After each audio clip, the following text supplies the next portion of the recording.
हाँ तो नमस्कार मेरे प्यारे विद्यार्थियों, कैसे हैं आप लोग। आई होप आप लोग अच्छे होंगे। आज हम पढ़ने वाले हैं लिंग, जो कि हिंदी व्याकरण में बहुत ही महत्वपूर्ण इम्पोर्टेंट टॉपिक है।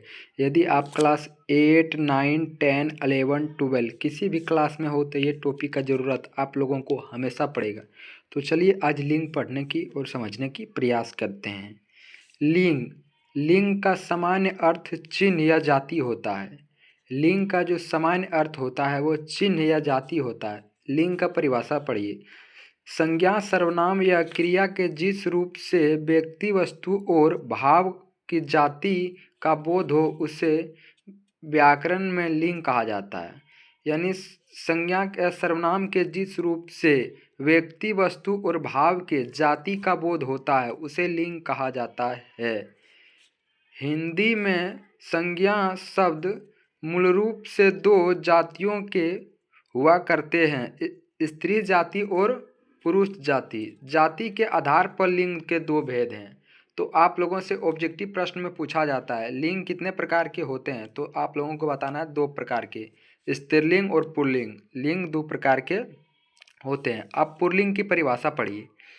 जिस संज्ञा शब्द से पुरुष जाति का बोध हो उसे पुल्लिंग कहते हैं, जैसे लड़का, दास, राजा, मालिक, घोड़ा आदि। यानी जिस संज्ञा से हमें पता चलता है कि यह पुरुष जाति का बोध हो रहा है, लड़का जाति का बोध हो रहा है, उसे लिंग का पुल्लिंग कहते हैं। जैसे लड़का, दास, राजा, मालिक, घोड़ा आदि। और दूसरा परिभाषा पढ़िए स्त्रीलिंग का। जिस संज्ञा शब्द से स्त्री जाति का बोध हो उसे स्त्रीलिंग कहा जाता है, जैसे लड़की, दासी, रानी, मालकिन, घोड़ा आदि। देखिए यहाँ पे लड़का था पुल्लिंग में, स्त्रीलिंग में लड़की आ गई, तो इसका उल्टा हो गया। दास था स्त्रीलिंग पुल्लिंग में, स्त्रीलिंग में दासी हो गई। यानी जिसमें लड़का के बारे में बोध होता है उसे पुल्लिंग कहते हैं, और जिसमें लड़की के बारे में बोध होता है उसे स्त्रीलिंग कहते हैं। अब इसमें कुछ पढ़िए, कुछ दिया गया है बुक में। प्राणीवाचक शब्द के लिंग की पहचान कठिन है। जिन प्राणीवाचक शब्दों में जोड़े होते हैं उनके लिंग आसानी से जाने जा सकते हैं, जैसे लड़का, लड़की, नर मादा, पुरुष, स्त्री, घोड़ा, घोड़ी, कुत्ता, कुतिया, गाय, बैल आदि। लेकिन कुछ प्राणीवाचक शब्द ऐसे होते हैं जो सदा ही पुल्लिंग होते हैं या स्त्रीलिंग होते हैं, जैसे गरुड़, बाज, चीता, मच्छर आदि। कुछ ऐसे प्राणीवाचक शब्द हैं जो सदा पुल्लिंग होते हैं, जैसे विपरीत, मक्खी, मैना, मछली आदि। कुछ ऐसे प्राणी शब्द हैं जो सदा स्त्रीलिंग होते हैं। तो इन सभी शब्दों को आप लोगों को ध्यानपूर्वक बता दिए। अब देखिए यहाँ नीचे क्या है। पुल्लिंग शब्दों की पहचान। पुल्लिंग शब्दों की पहचान हम कैसे करेंगे। जिन संज्ञा शब्दों के अंत में आकार स्वर आता हो वह प्रायः पुल्लिंग होते हैं। यानी जिस संज्ञा के अंत में आकार शब्द आएगा उसे पुल्लिंग में कहेंगे, जैसे घर, मन, तन, धन, जंगल आदि। इतना बहुत सारे शब्द दिया गया है। और दूसरा देखिए यहाँ,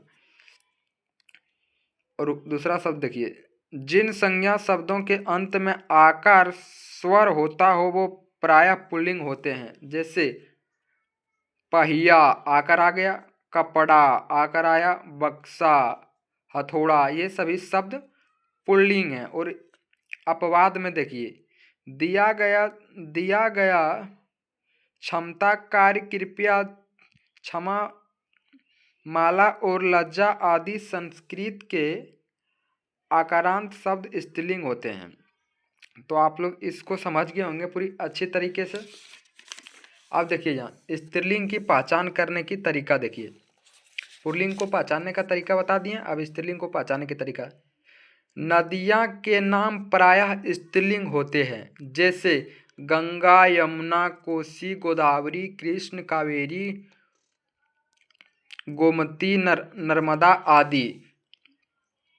अब देखिए अपवाद, सिंधु, ब्राह्मण और सोन पुल्लिंग है। ये तीनों नदी, सिंधु, ब्राह्मण, ब्रह्मपुत्र और सोन, ये तीनों नदी पुल्लिंग है। ये नर हैं। समझ गए आप लोग। नर मतलब पुल्लिंग और मादा मतलब स्त्रीलिंग।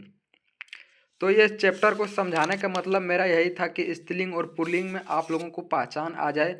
शब्द के जिस रूप से स्त्री जाति का बोध होता है उसे स्त्रीलिंग कहते हैं, जैसे लड़की, घोड़ी, ये सभी शब्द स्त्रीलिंग है। अथवा शब्द के जिस रूप से पुरुष जाति का बोध होता है उसे पुल्लिंग कहते हैं। चलिए इसमें कुछ प्रश्न दिया होगा तो आप लोगों को बता देंगे। देखिए, पुल्लिंग से स्त्रीलिंग बनाना पुल्लिंग से स्त्रीलिंग कैसे बनाया जाता है? पुल्लिंग प्रत्यय स्त्रीलिंग। देखिए पुल्लिंग से स्त्रीलिंग कैसे बनाया। गायक, बाल में आ लगा के बाला, कृष्ण का कृष्णा, शिष्य का शिष्या, प्रिय का प्रिया, देव का देवी, दादा का दादी, घोड़ा का घोड़ी, दास का दासी। इन सभी इसी तरह पुल्लिंग को स्त्रीलिंग में बनाया जाता है। तो आशा करते हैं ये वीडियो आप लोगों को अच्छा लगा होगा और ये चैप्टर समझ आ गया होगा। यदि ये चैप्टर समझ आ गया होगा तो इस वीडियो को लाइक कर दीजिएगा और चैनल पर पहली बार जुड़े हैं तो इस चैनल को सब्सक्राइब कर दीजिएगा।